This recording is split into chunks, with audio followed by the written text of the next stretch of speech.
layo ng tinuturuan mo, no? Oh, Ang layo ng tinuturuan mo. Ayaw magpalipat. kilala ko po kasi. Naka, ilang taon ka na doon? Nakaisang taon pa lang. Oh. Asawa ko, teacher din. Nagturo siya dati sa Pasig, sa Pinagbuhatan, sa Nagpayong. Oh, transfer siya sa amin. Sa Leyte. Andun na siya, tuturo kayo. Ganda pa rin yung malapit lang talaga. Bali ilang taon ka pa lang mula talaga nagturo? Isang taon pa lang. Okay, bago ka lang, start. Secondary, elementary. Elementary. Ano po talaga? High school talaga. Tapos, Nagay ako sa elementary. bakit ganun? Paano yung ano mo, pamasahin mo araw-araw? Tapos hassle pa. Paano kung naulan?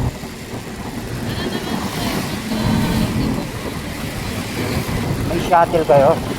May shuttle ba kayo? May ano po, may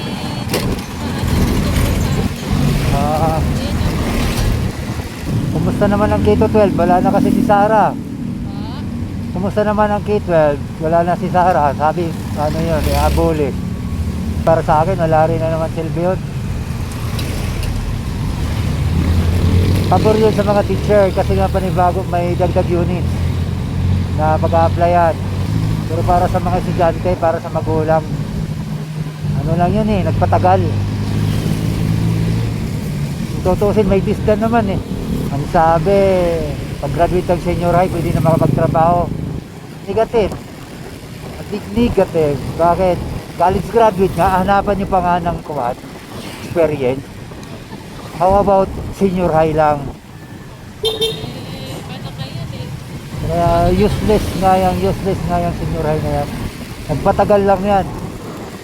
Dapat yung anak ko graduate na dapat 3 years. Wala pa, isang taon pa. O tama, 3 years dapat, 2 years pala, 2 years graduate na dapat siya.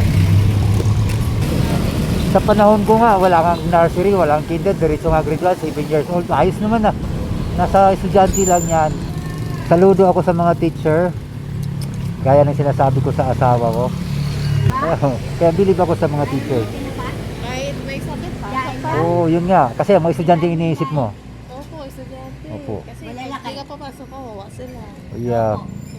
Yeah. Sige kuya. Congrats. Thank you. Good luck. Sana malipat ka ng malapit. Son. Thank you.